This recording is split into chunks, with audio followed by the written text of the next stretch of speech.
Olá, alunos, tudo bem com vocês? Nós vamos dar início à resolução da nossa primeira lista.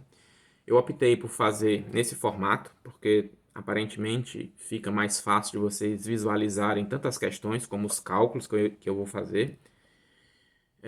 A lista está dividida em duas formas. A parte das questões teóricas, que eu vou comentar, explicar, mas que eu já escrevi a resposta, caso vocês queiram copiar, né, para ficar mais fácil para vocês.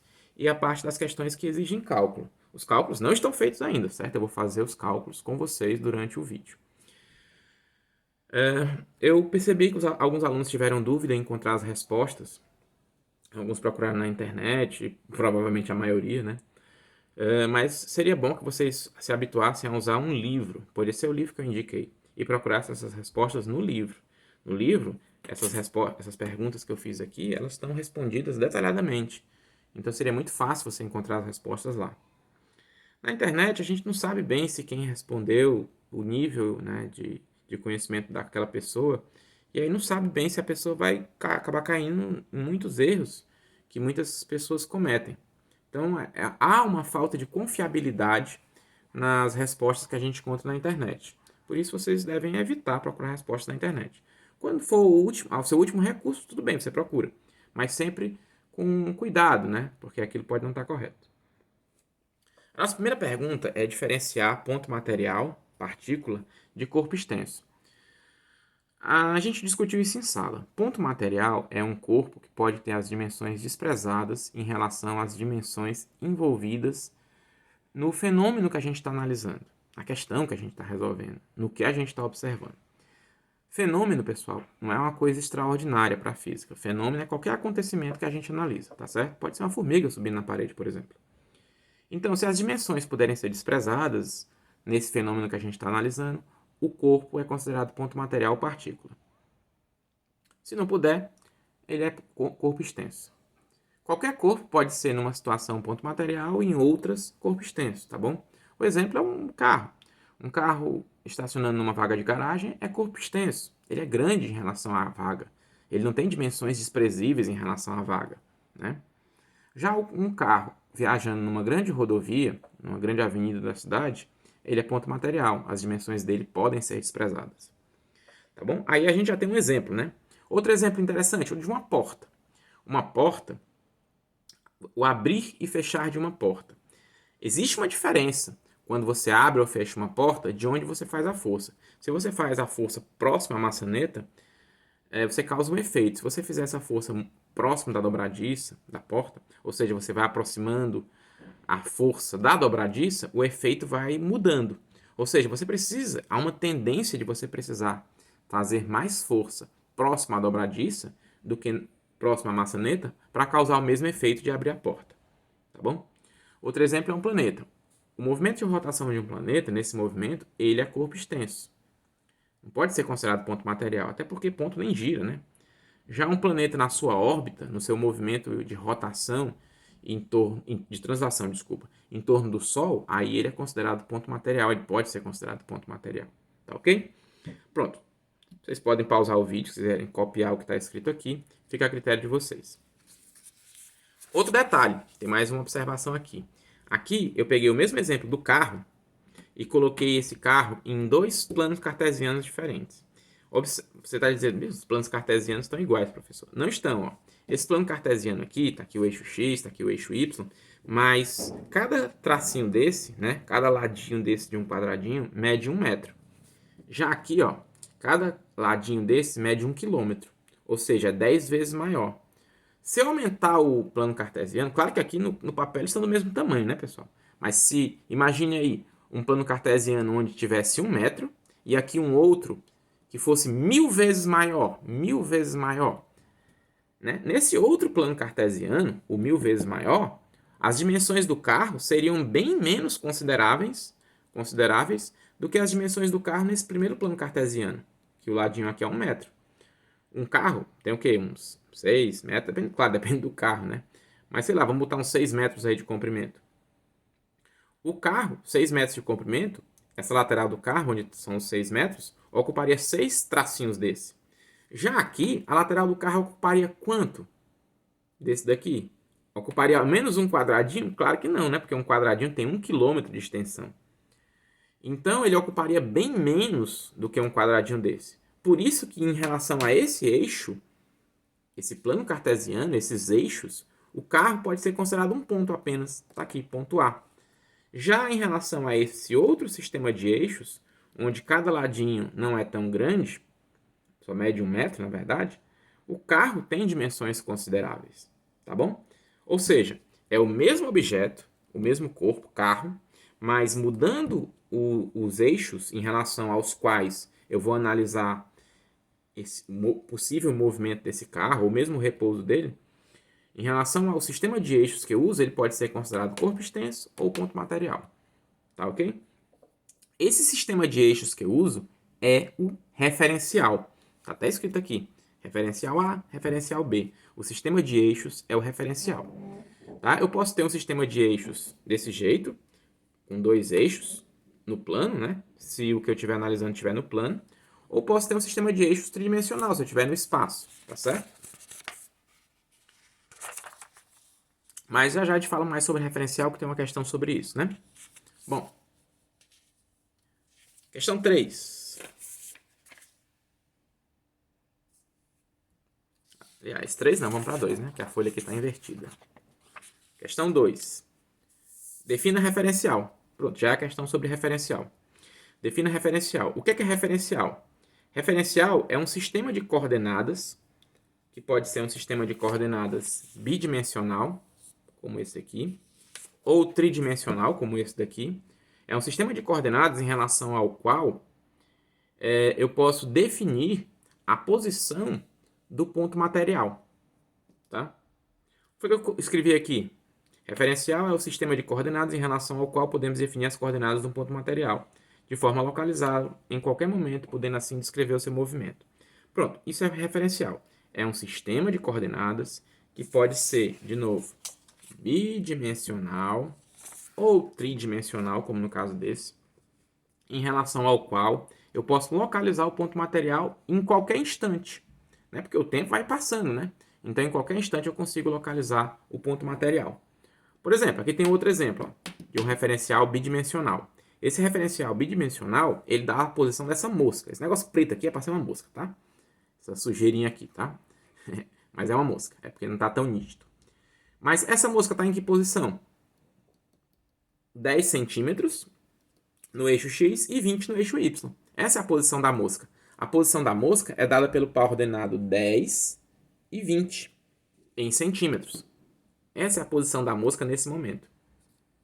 Tá bom? Bom, aí você diz assim, vixe, professor, é meio complicado, né? É, um pouco. Mas nós vamos estudar o movimento só de objetos, de móveis, que se movem em um sistema unidimensional, como esse. Aqui é unidimensional, tridimensional, bidimensional, unidimensional. Ou seja, sobre uma reta, sobre um eixo. É sobre um eixo que a gente vai analisar as nossas questões. Só sobre um eixo. A gente não vai analisar movimentos bidimensionais nem tridimensionais, porque são muito mais complexos. A gente vai analisar só movimentos unidimensionais. Então, por exemplo, está aqui um eixo. Esse eixo, ele tem uma origem, está aqui a origem, ó, e ele tem as suas posições. 2, né, em metros, hein? 2 metros, 4 metros, 6 metros, menos 2 metros, menos 4 metros, menos 6 metros. Então, isso é referencial, professor? É. Por quê? Porque eu consigo, olhando para esse eixo, dizer a posição do ponto A, por exemplo. O ponto A está em que posição? 2 metros. Consigo dizer a posição do ponto B. Onde é que o ponto B está? Na posição 14 metros. E o C? Na posição menos 4 metros. Então, eu consigo dizer exatamente onde esses pontos estão. Como eu sei que eles estão todos sobre o mesmo eixo, basta eu dizer em que localização do eixo, né, 2 metros, 14 metros, menos 4 metros, eles se encontram. Isso fica perfeitamente definida a posição deles. Então, esse eixo também é um referencial. Por isso que está escrito aqui, referencial é um sistema, é o sistema de coordenadas ao qual podemos definir as coordenadas do ponto material. Esse sistema de coordenadas pode ser tridimensional, bidimensional ou unidimensional, que é o que vai interessar para nós. Tudo bem? Vamos adiante. Questão 3. Quando um ponto material está em movimento e quando ele está em repouso. Bom, o ponto material ele está em movimento quando a sua posição em relação ao referencial muda com o tempo. E o ponto material está em repouso quando a posição não muda com o passar do tempo. Certo?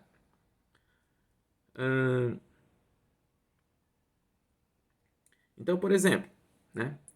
Aqui está pedindo exemplos, né? Uma pessoa sentada no banco de um carro. Tá? Motorista, por exemplo. Está sentado no banco do carro. Ele, o motorista, está em movimento ou em repouso em relação ao carro? Está em repouso, né? A posição do motorista não muda com o passar do tempo em relação ao carro. Mas o motorista está em repouso ou movimento em relação à rodovia, à estrada, ao chão, né, à pista. Aí, em relação à pista, se o carro tiver uma certa velocidade, ele está em movimento. Tá certo?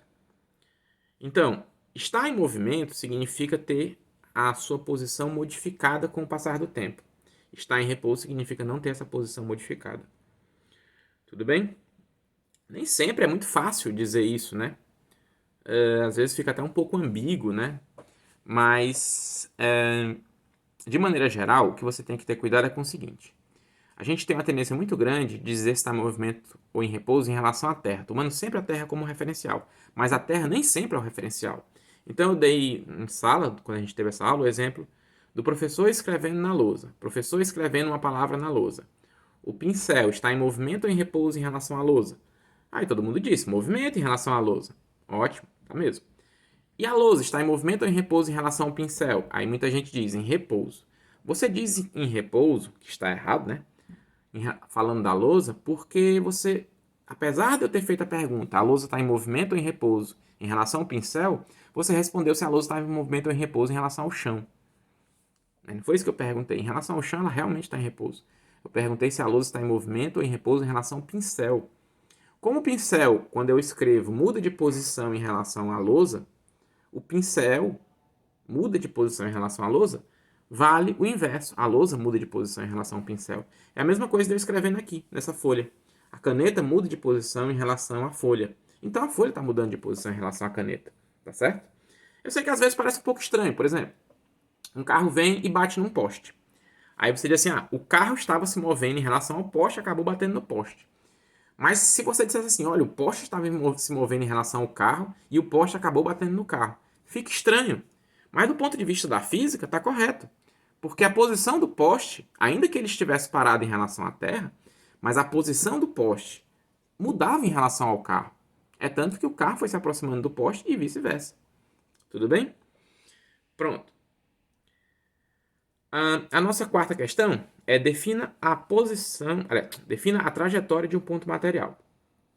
Na lista que vocês receberam está escrito só defina trajetória. Eu não coloquei de um ponto material. Aqui aí eu fiz uma correção, né? Deixei mais especificado, que é definir a trajetória de um ponto material, tá bom? Bom, trajetória de um ponto material eu posso dizer de várias formas, mas ele é o caminho que o ponto material percorre. Por exemplo, tá aqui, ó, a caneta em relação a essa folha. Olha a caneta riscando a folha. Qual é o caminho que a ponta da caneta escreveu, né? Que é o caminho que a ponta da caneta descreveu em relação à folha. Esse caminho aqui. Isso aqui é a trajetória da ponta da caneta em relação à folha. Tá certo? Mesma coisa aconteceria se eu botasse a caneta parada aqui, ó, e mexesse a folha. A folha está em movimento em relação à caneta? Está. A caneta está em movimento em relação à folha? Está. Isso que eu fiz aqui é a trajetória da caneta em relação à folha. Tá certo? Pronto. Então, esse que eu fiz aqui, esse conjunto de pontos, é a trajetória. Por isso que eu posso dizer que a trajetória é o conjunto de pontos ocupados pela ponta, né? O bico da caneta. Certo? Então, trajetória é isso. Trajetória é um conjunto de pontos ocupado por quem se move, pelo móvel, né? Pelo ponto material em movimento. Já isso é uma resposta? É uma resposta. Trajetória de um ponto material é o conjunto de pontos ocupados por esse ponto material em seu movimento em relação a um referencial. Tá bom? Outra maneira, né? Ou seja, aliás, complementando, é o conjunto de pontos por onde ele passa. É o caminho que ele percorre. Mas sempre a gente tem que dizer que é tomando por base um determinado referencial, tá bom? Isso vai ficar mais claro na próxima questão. Outra maneira de dizer o que é trajetória. Trajetória é a linha que ele descreve. Esse conceito de linha é um pouco vago para vocês, alunos, às vezes, mas vocês têm que se acostumar com ele. Então, por exemplo, isso aqui é uma linha, certo? Mas isso aqui também é uma linha. Tanto faz. Ou seja, qualquer tipo de desenho unidimensional, uma reta, certo? Ou mesmo um arco desse, ambos são linhas. E é isso que está dizendo na segunda resposta. A trajetória de um ponto material é a linha que ele descreve, aí você tem que sempre dizer, não esqueça, em relação a um referencial. Professor, e se o ponto material estiver em repouso, em relação a esse referencial? Se o ponto material estiver em repouso, a trajetória dele é só um ponto, o lugar onde ele está parado, certo? Dúvidas? Espero que não. Vamos lá. Questão 5. Considere, por exemplo, um avião em voo retilíneo e horizontal e um ponto P situado em uma das extremidades da hélice. Qual a trajetória desse ponto em relação ao avião e em relação à Terra? Aqui teve um pequeno problema também na lista que eu mandei para vocês. Eu esqueci de botar o desenho do avião. Dava para responder sem um desenho? Dava. Mas seria melhor que tivesse o desenho? Seria, porque ficaria mais fácil de vocês visualizarem e mais difícil de terem dúvidas, tá certo? Mas o desenho seria esse. Então eu quero saber, considere um avião em voo retilíneo e horizontal e um ponto P situado em uma das extremidades da hélice, dessa hélice que está girando aqui. Qual a trajetória desse ponto P em relação ao avião e em relação à Terra? Em relação ao avião, a trajetória dele é uma circunferência. E em relação à Terra, é uma hélice cilíndrica, tá bom? Professor, por que em relação ao próprio avião, ou ao piloto, por exemplo, a trajetória desse ponto P aqui, ó, é uma circunferência? Porque o piloto vê o ponto P fazendo isso na frente dele, ó. Todo tempo. Tanto faz o avião tá parado, tá se movendo, né? O piloto vê o ponto P fazendo isso. Isso é o quê? Circunferência, né? Já para uma pessoa parada, na Terra, por exemplo, ela vê, além do ponto P fazendo isso, o ponto P se movendo para frente. Aí o que é que o ponto P descreve? Isso daqui, que é uma hélice cilíndrica. Ele vê o ponto P fazendo isso, ó. Certo? E a gente chama isso de hélice cilíndrica. Tudo bem?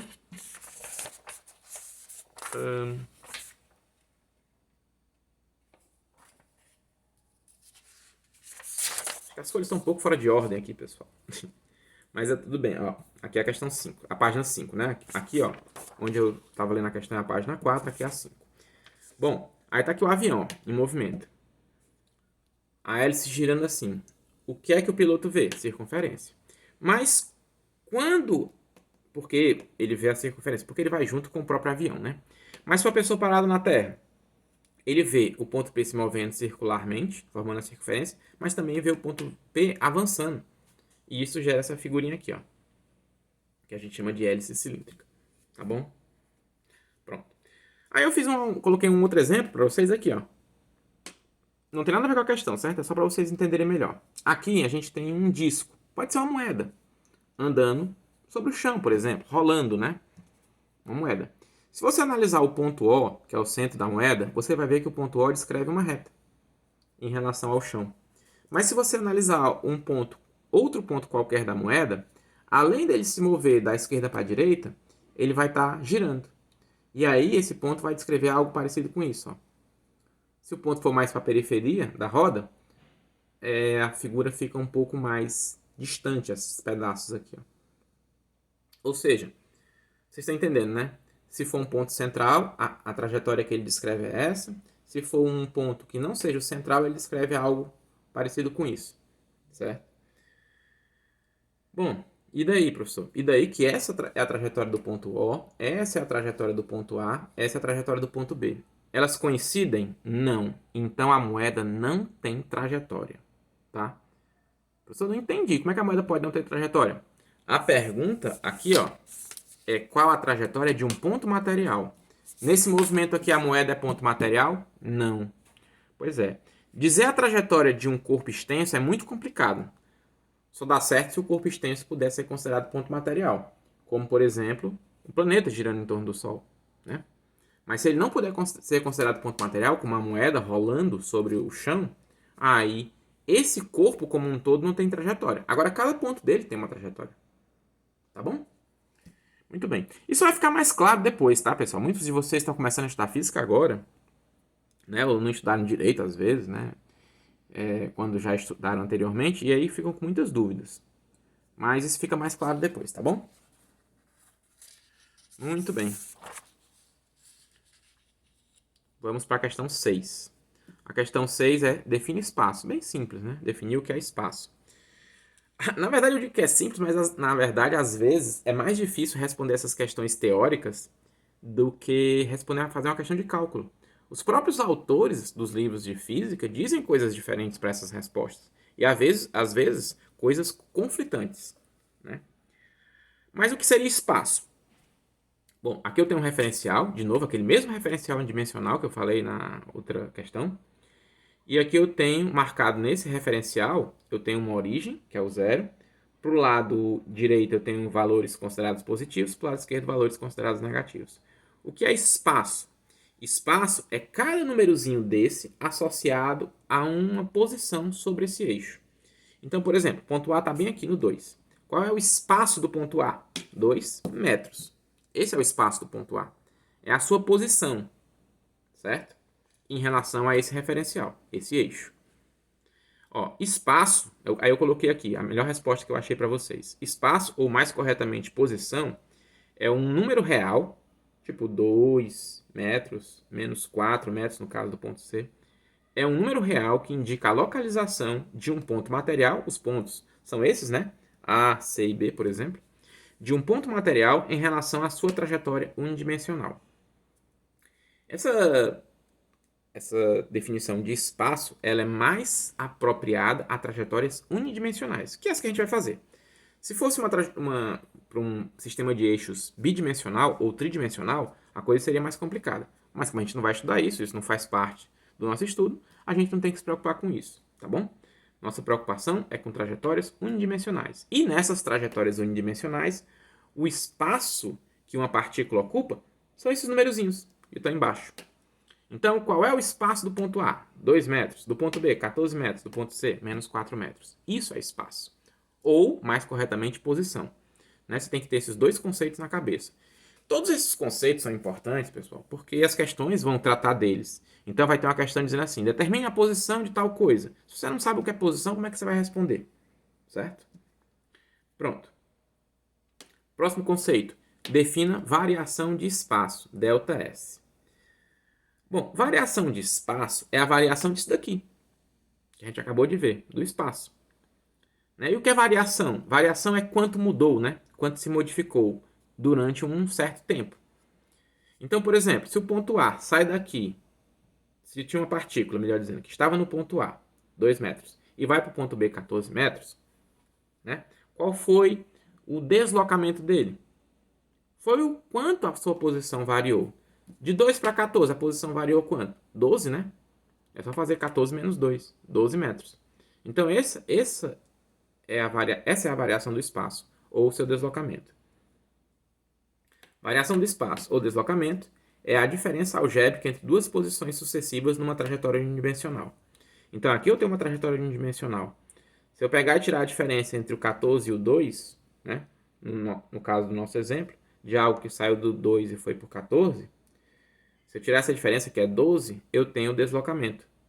Tá bom? Ou variação do espaço. Muitas vezes, os autores dizem só assim, ΔS é o espaço final menos inicial. Então, se eu estava lá no 2 metros e fui para o 14, quem é o meu espaço inicial? 2 metros.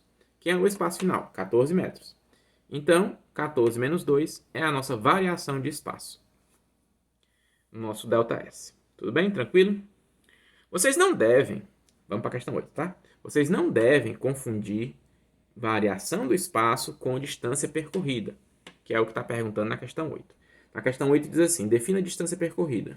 E depois, qual a diferença entre distância percorrida e variação do espaço? Pronto. Distância percorrida é o que a gente efetivamente andou. É o que marca o odômetro de um carro. Né? Tem aquele contadorzinho do carro, né? É o que marca o odômetro do carro. Então, se você andar no carro 100 metros para frente, o odômetro dele vai marcar 0,1, porque ele está em quilômetros, né? Vai marcar 0,1 metros, ou, desculpa, quilômetros, que é o equivalente aos 100 metros. Se você voltar de ré os mesmos 100 metros, o odômetro vai marcar mais 100 metros, porque lá pro odômetro, não interessa se o carro anda para frente ou anda de ré, ele sempre vai marcar. Então não dá para voltar o odômetro andando de ré não, tá bom, pessoal? Pois é. Então, aquilo que ele mede é a distância percorrida. Ou seja, não interessa o intermediário. Então, se eu saio aqui do 2 e vou para o 4, o carro marcaria 2, o odômetro dele. E se eu voltar do 4 para o 2 de ré, ele marcaria 2 do mesmo jeito. Ou seja, marcaria mais 2, certo? Porque para o carro, né, para o odômetro, não importa. Então, a distância percorrida é uma grandeza que não importa para onde eu vou. Não importa se é para cá ou para cá, eu vou sempre contá-la como positiva. Eu vou contar tudo que eu andei, certo?